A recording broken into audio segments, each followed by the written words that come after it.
asikwazi ukuthi sithi sizokhulula izwe sibe sizondana thina, sibe siphoxana thina, kodwa sizokhulula izwe.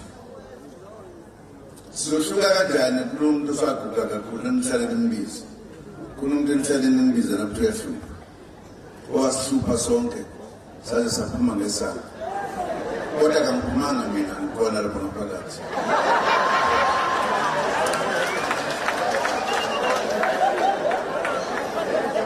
Hayi nomsebenzi omkhulu engisazowenza la, ngoba ngilungisizwe, angifuni ukuphoqophoqa aba-form organization for very, very good reasons.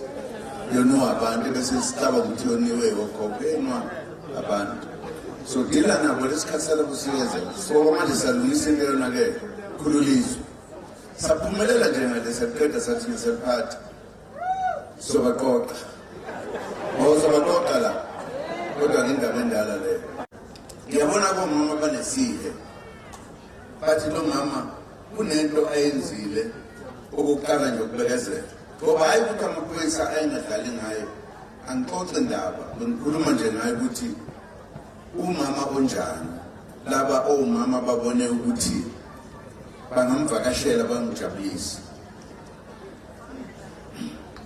Akabangeke sajabula, ukuthi esahlele elindele eqopheni nje ngakala impela.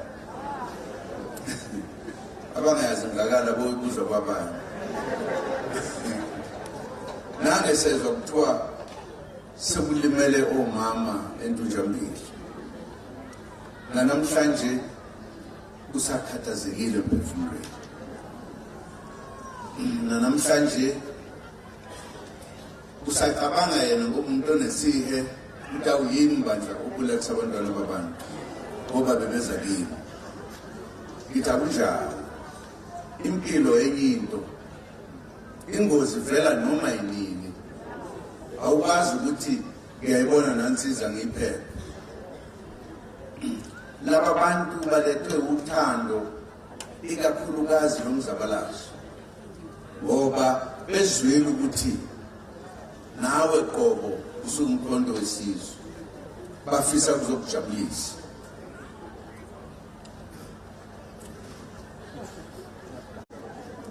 Sithi sijabula ukuthi sikhululekile sihlala elokuzana ama-township, abelungu bona bahlala in the city. Bahlala ama-city kubo, abanye njalo bahlupheka le makubo. Bahlala ama-city kuphela la. Yinto okufanele basiyenze le, sizimisele, singenzi ngokudlala, sizimisele, sithandane, sibumbane, sibe munye. Nepolitiki esiyikhuluma, ngoba ngesinye isikhathi kukhona ukuthi ngithi ngiyazi politika ngiyazi afu. Sami yazi yasikhoda.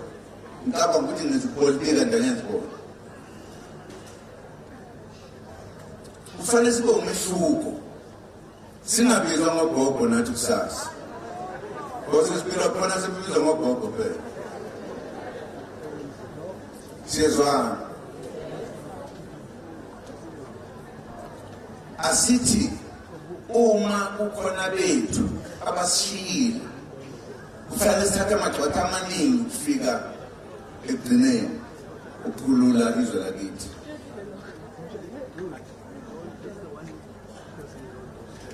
Yiwo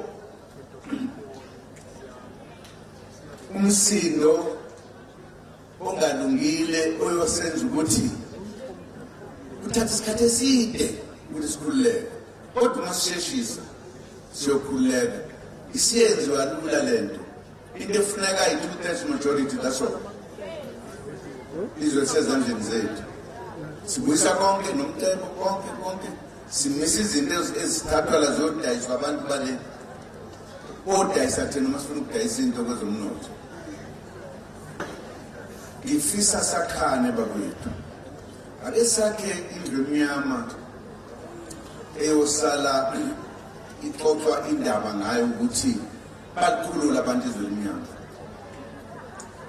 Bengaphansi kombutho umkhonto wesizwe.